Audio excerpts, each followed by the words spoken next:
promising to make it great. Trump's the name, but it's not too late to rise and fight, to take a stand. It's up to you, the future's in your hands. When they try to bring us down, we'll stand up, we won't back down. We'll fight for justice, truth and right. Together we will shine our light. Legal battles we will face. In courts of law we'll find our place. With checks and balances we defend our Constitution till the end. When they try to bring us down, we'll stand up, we won't back down. We'll for justice, truth and right. Together we will shine our light. State by state, we'll hold the line. Against the power, we'll intertwine. With public voices, loud and strong, we'll right the wrongs, we'll right the wrongs. The press is free, the people's voice. We'll rise up, make the choice. Civic duty, engage the fight. Democracy's beacon shining bright. When they try to bring us down, we'll stand up, we won't back down. We'll fight for justice, truth and right. Together we will shine our light. With global friends we'll hold the flame. Impeachment calls will name the names. Whistleblowers brave and bold, the stories of the truth unfold. Non-violent, we take the streets. With peace and power, our hearts beat. United strong, we face the night. In the name of freedom we fight. When they try to bring us down, we'll stand up, we won't back down. We'll fight for justice, truth and right. Together we will shine our light. America, land of the free. It's up to us, our destiny. With every step we make it clear. We'll protect what we hold dear.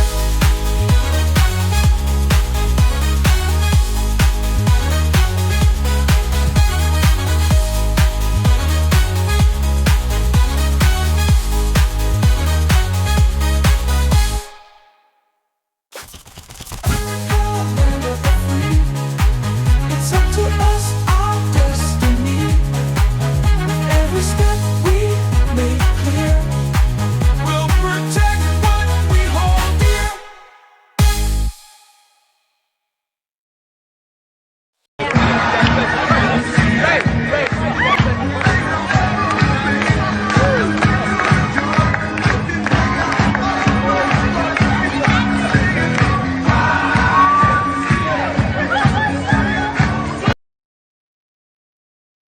Imagine this. Donald Trump, the man once at the helm of our constitutional republic, now sees his approval ratings soaring to new heights.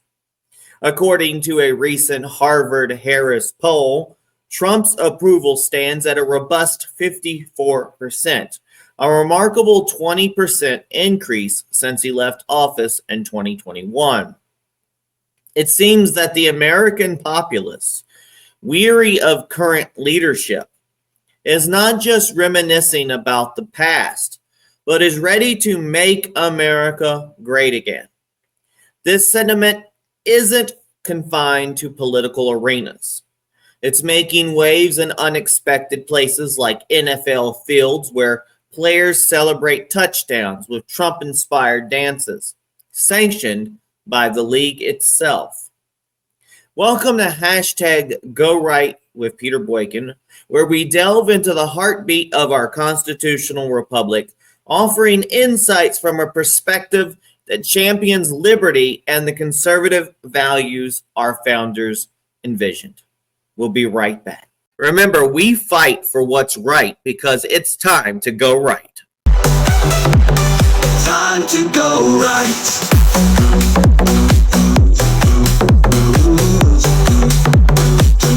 Time to go right.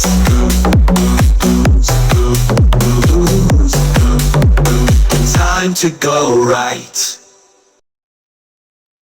Welcome to hashtag Go Right with Peter Boykin.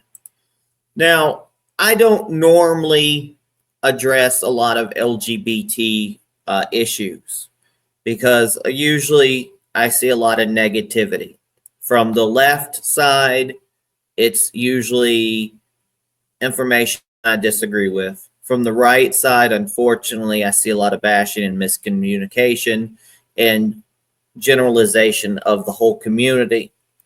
But I did want to implore that I have redone the website gaysfortrump.org, working on updating it and putting more news on that website. I'm also improving and adding to Go Right News with gorightnewsnc.com and hoping to add North Carolina news, and hopefully this trend will continue as my time allows. But I do want to address the bathroom ban in the U.S. Capitol. Mike Johnson has recently introduced a ban preventing transgender women from using women's restrooms in the Capitol building. Now, as the founder of Gays for Trump, I believe that transgender individuals should not compete in sports against those of the biological sex they do not share to maintain competitive fairness. Furthermore, I advocate for separate shower facilities to ensure privacy and safety for all, and I'm against surgeries for puberty blockers for minors, but support access to counseling and education on diversity. I strongly believe that personal expression through clothing should not be regulated by the government, provided it adheres to general standards for public decency. Everyone deserves access to bathrooms that safeguard their dignity, and it's worth pondering how transgender women feel about being mandated to use facilities that do not align with their gender identity, and whether this policy truly considers their welfare. Which I understand there's multiple points on this. Instead of the transgender person using the bathroom of their declared sex, they now, I'm assuming, as a trans woman, use the men's room. That might be uncomfortable for people in that room now. But now we're respecting religions. Now, while respecting religious beliefs, I find citing scripture in public policy debates on bathroom access inappropriate. The U.S. was built on religious freedom, which includes the freedom from religion. There are more critical issues at hand than where someone else is, using the bathroom. But I do want to deliver a message to our community, to those within the LGB and the TS community who wish to dissociate from the broader LGBT label due to our political hijacking by the left. We pose a question and we challenge you. Are you ready to abandon your community or our community just because it's misrepresented? Would you give up your home, community, and country for this reason? We believe you wouldn't. This community is ours too, and let's not surrender it without a fight. Now, our challenge to you, isn't it time to reclaim what rightfully belongs to us? Our community shouldn't just be handed over. We refuse to let them define us. So join us in this. I've got a call of action. Show the world who we are. We need your videos. Share us your stories. Explain why you support Donald Trump. Discuss your commitment to liberty and what drives you to hashtag Go Right. Think along the lines of the hashtag walk away testimonies. But we aim to amplify these on social media and our platforms to show our strength in numbers. If you're one of the 4,000 plus members on Facebook in the Geisha Trump group, let's rally together to hashtag Take Back Pride. Contact me for details on how to submit your video. Let's go right back to some great news. Not so great news, but news in the rest of the world. We'll be right back.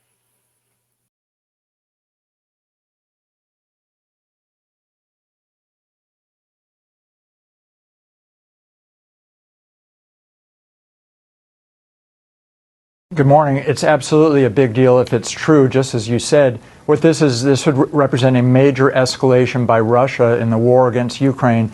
And this follows on what the Biden administration did just the last couple days.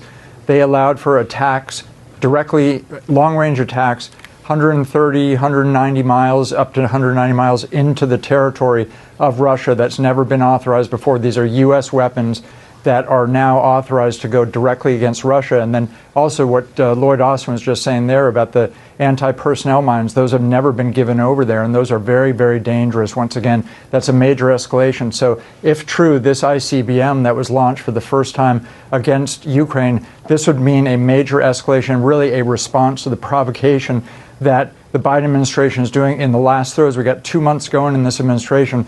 President Trump has said that he's going to ramp this war down. And suddenly, why are we provoking the Russians and then having a tit for tat? Meantime, there's more going on in Iran that we can talk about. But we're on the verge of World War III in 2 locations on the Biden-Harris watch. And it's coming in the last 2 months before President Trump gets in office, and this is outrageous. Okay, so also Vladimir Putin just lowered the threshold for the country to be allowed to use nuclear weapons. Their current stance is essentially they could use nuclear weapons if they're attacked at any time. So where do you think all of this is going? Well, once again, we're on the verge of World War III right now because Putin has said that there was a red line. He said that if we allow Ukraine to attack directly long-range missiles into Russian territory, then that was a red line, and that he threatened nuclear action as a result of that. And look, we also have the Iranians who are 1 month away from building several nuclear weapons right there. And so this is, once again, the instability that's brought about through the Biden-Harris weakness. We saw it in Afghanistan. There was a green light for Putin to go 2 years ago into Russia, 2.5 years ago now. And so this is something where Russia is right on the edge right now, and this is something that we need President Trump in office right away so that he can ramp down these conflicts and just bring peace to that region. So, John, there are also those in the Republican Party who think that President Biden should have already done this, given Ukraine the ability to strike deep inside Russia from day one, give them everything they want. You could make the argument that that would be the peace through strength position. What about that? Well, it's not the case because, once again, this is something where President Putin is ready to negotiate because he knows for a long time that this is a position that President Trump has had and that he will, as a deal maker, he's the art of the deal and he'll be able to push both sides together.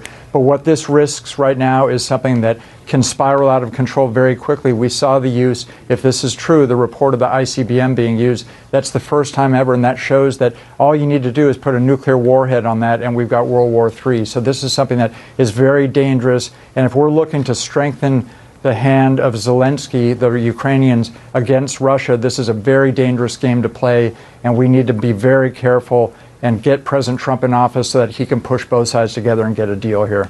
Tense times. John Elliott, thank you so much for joining us. We appreciate it. In a dramatic escalation of the ongoing conflict, Ukraine has ventured into Russian territory with U.S.-made Army tactical missile systems. That's ATACMS. Atomices or whatever. This bold move came shortly after President Biden allowed the use of these long-range weapons, reversing his previous stance. The target was an ammunition depot in Karachev, again, probably pronouncing it wrong, but I don't get paid to pronounce Russian names properly, deeply inside of Russia, marking a significant intensification of hostilities. Russia reported intercepting most of the missiles, but the implications are vast. Now, let me give you an opinion. This decision by Biden could be seen as reckless, potentially dragging us closer to a nuclear confrontation. I don't think so. But critics argue, and I tend to agree, that this might handcuff Donald Trump's incoming administration, limiting his options for peace negotiations. David Sack, a notable Trump ally, echoed this sentiment on X, suggesting that Biden's late-term policy shift might backfire, proving Trump's warnings about the risk of World War III right before his campaign. All I got to say is hopefully Putin will stay calm and Zelensky will get his finger off the trigger button and we can work towards some peace. We'll be right back. Administration, has the Biden administration been helpful for you? Have we seen numbers go up or down? And what about under Trump? Well, it was interesting. Trump's first term, it was way down, veteran homelessness, because they were really heavily leaned into the veteran community. And then when we had this migrant crisis, a lot of the VA HUD-VASH funds that are supposed to house homeless veterans ended up getting reallocated to migrants. So it went up by 12%. What? And I think it will go back down under this new administration. Wow. So that money that was supposed to go to veterans went to the migrants. Correct. And that's why some of these veterans are on the street. They didn't tell that first guy why he wasn't allowed to stay in the shelter. Well, they're not allowed to stay in the shelter because there's not enough shelters is the problem. And if you went to prison, like most of these people have gone to prison for domestic violence and things, drugs, and then they can't get in the shelter. They won't put them in these military shelters, so they continue to not get rehabilitated. They just retain their trauma for their whole life. Well, I know you're going to be working with Washington. You're a lobbyist as well. You'll be working with Doug Collins and whoever some of these appointments, if these appointments go through, Pete Hegseth possibly. So thank you so much. God bless you. Thank you so much. You're awesome. All right. Turning our gaze to domestic issues, and a move that has sparked both interest and controversy, the state of Texas has proposed to lend a significant amount of land to the incoming administration of Donald Trump for the purpose of facilitating mass deportation. Now, here's a detailed look into this development. Texas Land Commissioner Don Buckingham has officially offered approximately 1,402 acres of land situated in Starr County, Texas, to Trump's team. This land, which is flat and accessible, was previously acquired by the Texas General Land Office to further border security measures like constructing a border wall. Now, this offer comes at a time when Donald Trump, known for his stringent immigration policies during his previous term, has promised to undertake the largest deportation operation in American history. Texas, being at the forefront of the U.S.-Mexico border issues, has historically supported aggressive immigration enforcement, aligning closely with Trump's views. The state has already been active in deploying resources for border security, including military bases, barriers in the Rio Grande, and state National Guard troops. Now, this land in question lies in the Rio Grande Valley, an area already familiar with border enforcement activities. Its flatness makes it ideal for construction, and its proximity to the border, international airports, and the river could facilitate the logistics of deportation operations from housing facilities to transportation hubs. Now, there has been some reactions and implications. Proponents argue that this move is a practical step towards national security, emphasizing the enforcement of immigration laws. They see it as Texas lending by example in supporting the federal government's efforts to manage what they perceive as a crisis. Statements from figures like Buckingham highlight a commitment to using every available means to gain complete operational security of our border. Now, there's criticism. Critics, however, view this escalation as harsh immigration policies. There are concerns about the humanitarian, legal, and logistical challenges of mass deportation. Legal experts and human rights advocates question the feasibility and morality of such an operation, pointing out potential violations of due process and human rights. I would say, though, if you're here illegally, you don't have due process, honestly. Now, this offer also signifies a strong political alignment between Texas leadership and Trump's policies, potentially influencing other states' approaches to federal immigration policy. It underscores a divide between states on immigration, with others like California moving towards sanctuary policies. Now, this proposal has ignited discussions on the broader implications for immigration policy, border enforcement, and the relation between state and federal powers in the U.S. constitutional republic's framework. It raises questions about how states can influence national policy through land use and resource allocation.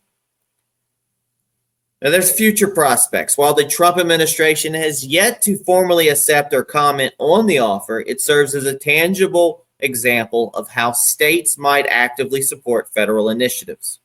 Should this land be utilized, it would set a precedent for how immigration enforcement might be physically and operationally expanded. This initiative by Texas not only reflects a proactive stance on immigration enforcement, but also symbolizes the ongoing debate within the U.S. about immigration, security, and the role of states in federal policy execution.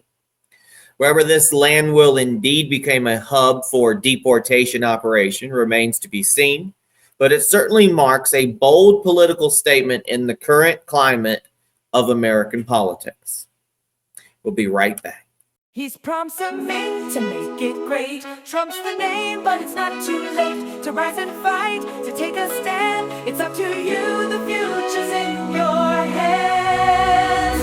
When they try to bring us down, we'll stand up, we won't back down. We'll fight for justice, truth, and right.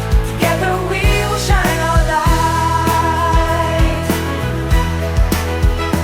Legal battles we will face, in courts of law we'll find our place. With checks and balances we defend our Constitution till the end. When they try to bring us down, we'll stand up, we won't back down. We'll fight for justice, truth, and right. Together we will shine our light. Legal battles we will face, in courts of law we'll find our place. With checks and balances we defend our Constitution till the end. When they try to bring us down, we'll stand up, we won't back down. We'll fight for justice, truth, and right. Together we will shine our light. We will shine our light. State by state we'll hold the line. Against the power we'll intertwine. With public voices loud and strong, we'll right the wrong. We'll right the wrong. The press is free, the people's voice. We'll rise up, make the choice.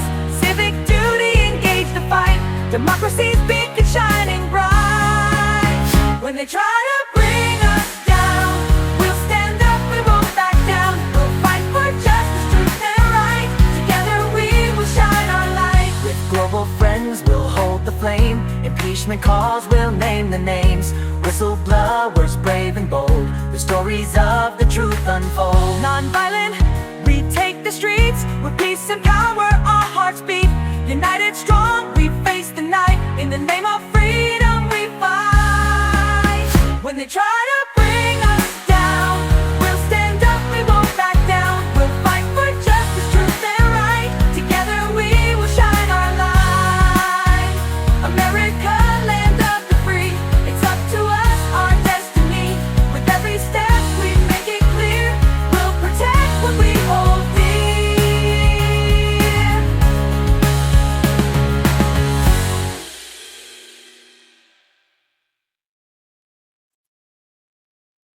Welcome back. We have reached the video roundup portion of our podcast where I have been adding a few videos about some subjects that have been going on and relaying the information to you in a video form beyond just this podcast. So let's start. In the realm of domestic politics, we've seen an alarming trend. A whistleblower has revealed to House Oversight Committee within FEMA there are officials who view Trump supporters as, quote, domestic terrorists. This revelation came under scrutiny when Representative Jim Jordan confronted the FEMA head about allegations that Trump supporters were being denied hurricane assistance. Such a stance, if true, raises serious questions about political discrimination and federal disaster relief. So this whistleblower told the House Oversight Committee that at least some FEMA officials consider Trump supporters to be domestic terrorists. Now watch as Representative Jim Jordan grills the FEMA head over Trump supporters being denied hurricane assistance. Watch this clip. Administrator Criswell, is Miss Washington lying to us? Miss Washington has... She said it's common practice. You said it's reprehensible and isolated. Both statements can't be true. So someone's not giving us the facts. And I'm kind of trying to figure out who's not telling the truth. The actions that Miss Washington took were unacceptable. Well, you had another employee. Now, they remain anonymous, but I think one of my colleagues pointed this out earlier. A FEMA official who spoke on condition of anonymity said Miss Washington likely received, quote, very clear guidance from her supervisors. Is that person lying too? I have not received any evidence outside of the screenshot that Miss Washington directed. So those her two team. people are wrong. They're not telling the truth to us. We are currently investigating this But that's not issue what you and said. bringing You in said the this is IG. isolated, reprehensible, hasn't happened. This is the only time. And they're saying, nope, it's commonplace. I am saying that FEMA's mission is to help all people. Well, let's look at before, maybe during, the and best after evidence we have disaster. is the actual screenshot. Can you put the screenshot up on the screen? Let's look at what the text message said. The text message said, implement best practices. Like, this is the best practices. We're going to implement them. And they talk about making sure you're going in pairs or with more than one person, avoid the Trump homes, drink your water, take your towel, coconut waters. So stay hydrated, walk with someone else, and don't go to the Trump homes. It seems pretty common and matter of fact in the actual evidence we do have, the text message itself. But you're still saying Miss Washington and this other person aren't telling the truth.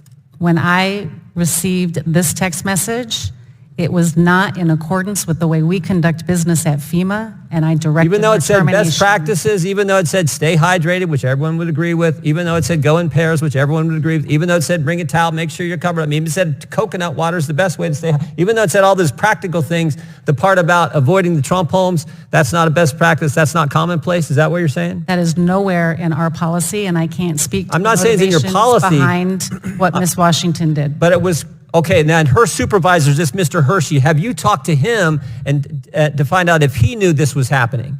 I understand that he was in her chain of command, and this is under investigation.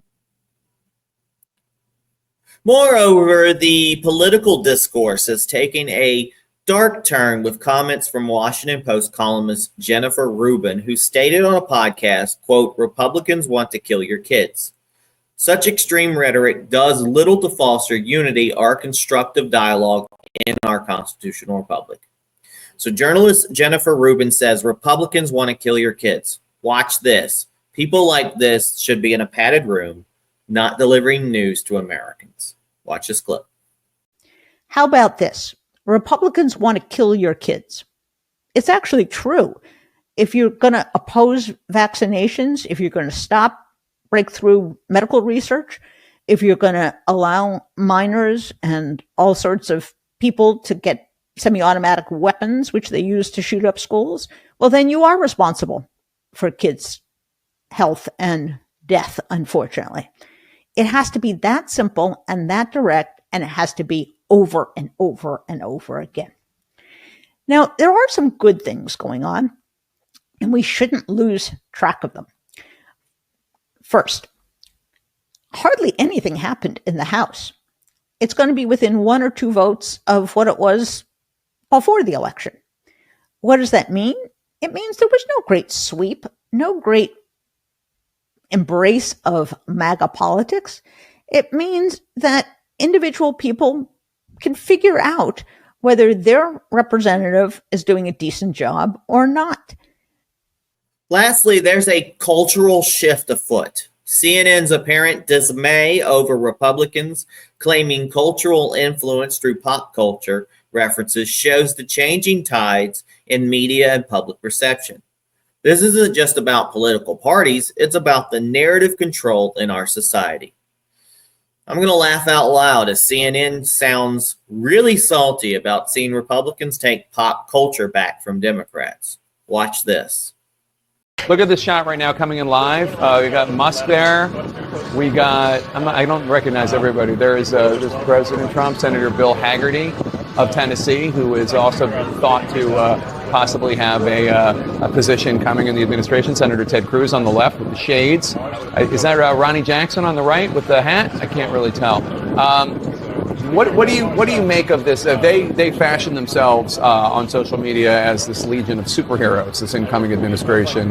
Tulsi Gabbard, Robert F. Kennedy Jr., et cetera, et cetera. I guess we're adding pictures and names. I know now you're looking at me like you mean the Legion of Doom. But it's the Marvel Universe versus second-rate DC, but that's... I mean, if I understood what that meant, I would probably have a better opinion about it. But if we're talking about Musk, talk to me about Musk. What do you think about the role he's playing in this administration? Listen, this is one of the most successful people that the world has ever known, and the ability to build businesses and think outside the box and be an entrepreneur. That's a voice that the president really values. But when you look at this totality, this kind of theme that they all think they're superheroes now, there's a little bit more swagger with the Republican Party now because they did win the White House, the House, and the Senate. You see it in sports now where people are scoring touchdowns and goals and winning matches and doing the Trump dance. There are Republicans who are feeling pretty cool about themselves for the first time in a long time, but they should stop. The guys should all stop doing the dance unless they're athletes. The dance is a little weird, but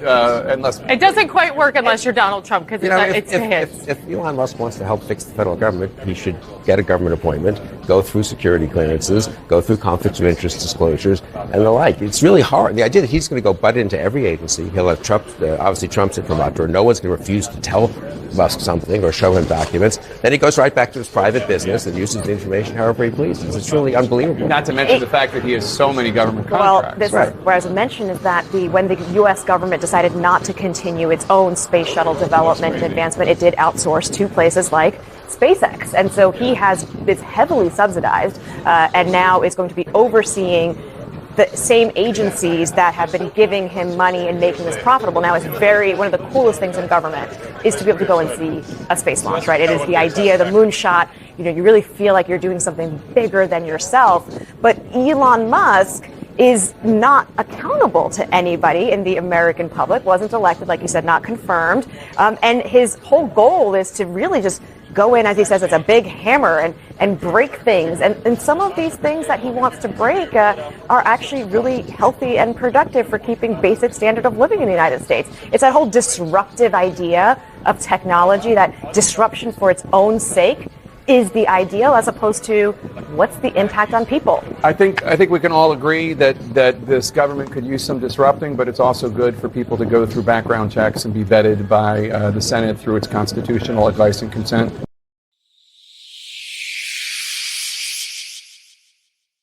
Folks, we'll be right back with our hashtag #GoRightRecap. Thanks for tuning in. Don't forget to follow, share, and let everybody else know about this podcast. Again, I have now redoing the gaysfortrump.org website and soon to be adding the GoRightNewsNC.com for North Carolina news. Hopefully in the future, maybe we'll spread out to more states. But for now, I'm in North Carolina. So if I can get more correspondents and people who want to take over for other states, we'll go from there. All right, we'll be right back with our hashtag #GoRightRecap. He's promising to make it great. Trump's the name, but it's not too late to rise and fight, to take a stand. It's up to you, the future's in your hands. When they try to bring us down, we'll stand up, we won't back down. We'll fight for justice, truth, and right. Together we will shine our light. Legal battles we will face. In courts of law we'll find our place. With checks and balances we defend our Constitution till the end. When they try to bring us down, we'll stand up, we won't back down. We'll fight for justice, truth, and right. Together we will shine our light. State by state we'll hold the line. Against the power we'll intertwine. With public voices loud and strong, we'll right the wrongs, we'll right the wrongs. The press is free, the people's voice will rise up, make the choice. Civic duty, engage the fight, democracy's beacon shining bright. When they try to bring us down, we'll stand up, we won't back down, we won't back down. We'll fight for justice, truth, and right. Together we will shine our light. With global friends we'll hold the flame. Impeachment calls will name the names. Whistleblowers brave and bold, the stories of the truth unfold.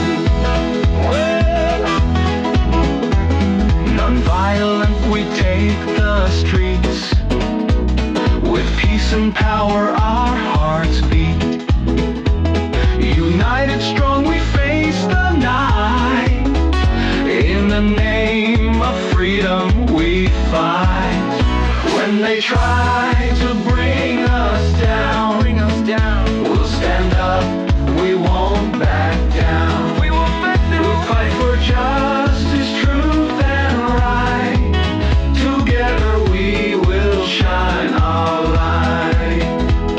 America, land of the free, it's up to us, our destiny. With every step we make it clear, we'll protect what we hold dear.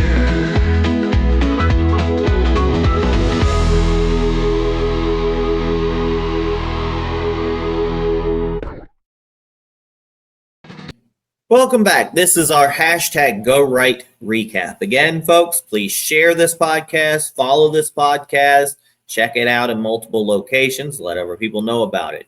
So today, from international policy decisions that risk escalating conflicts to domestic issues of political bias and cultural shifts, we're witnessing pivotal moments in our constitutional republic. Donald Trump's rising approval, the strategic moves by Ukraine, and Texas's bold offer for enforcement, and the political witch hunts within federal agencies all paint a picture of a nation at a crossroads. For those who cherish liberty and who believe in the principles of our constitutional republic and who want to see America head in a direction that aligns with those values, join us. Visit GoRightNews.com for more insights. Watch our discussions on Rumble. Tune into hashtag Go Right with Peter Boykin across various platforms like Spreaker, Spotify, Apple, Amazon, YouTube, TikTok, X, and follow us on all the social medias. If you feel moved to support our mission, consider donating through Cash App at $ Peter Boykin, the number 1. Links are on GoRightNews.com and PeterBoykin.com. Together, let's steer this ship right back to the principles that make America great.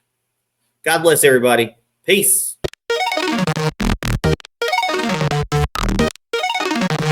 It's time to go right. Let the truth ignite.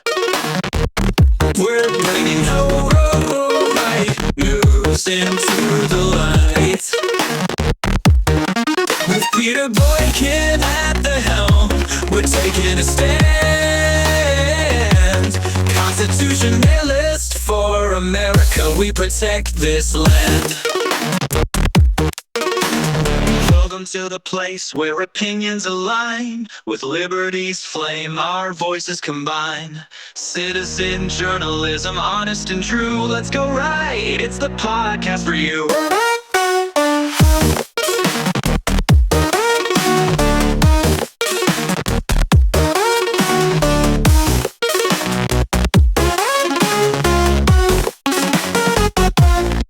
Welcome to the place where opinions align with liberty's flame, our voices combine. Citizen journalism, honest and true. Let's go right, it's the podcast for you.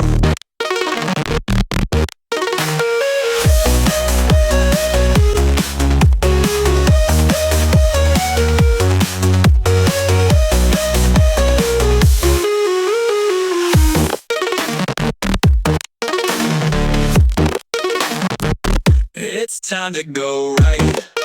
Let the truth ignite. We're bringing the right news into the light. With Peter Boykin at the helm, we're taking a stand. Constitutionalist for America, we protect this land. Welcome to the place where opinions align with liberty's flame, our voices combine. Citizen journalism, honest and true. Let's go right, it's the podcast for you.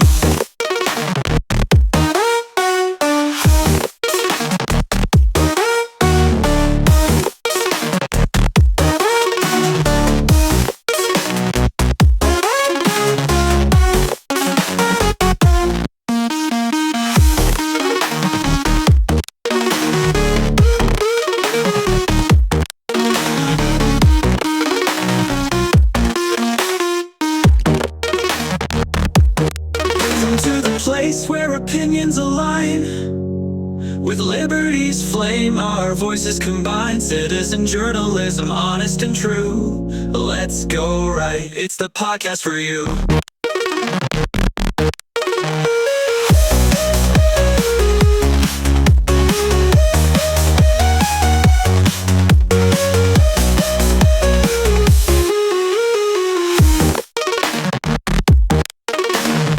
Welcome to the place where opinions align with liberty's flame, our voices combine. Citizen journalism, honest and true.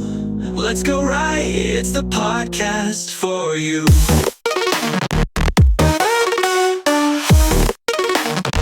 Welcome to the place.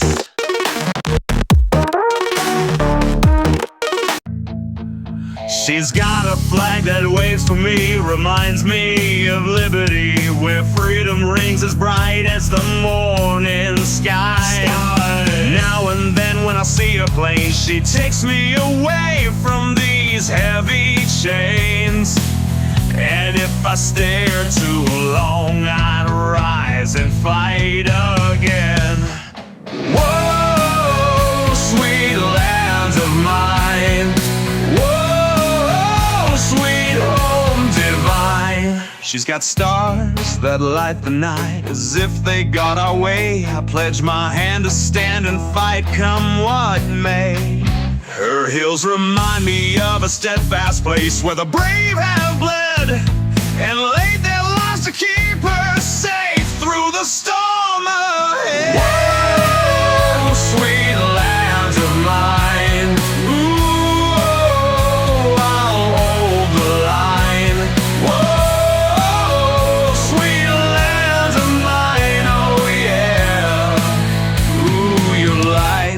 Shine. Where do we go? Where do we fight? Where do we stand to make it right? Where do we go? Where do we fight? Where do we stand to guard the light? Oh!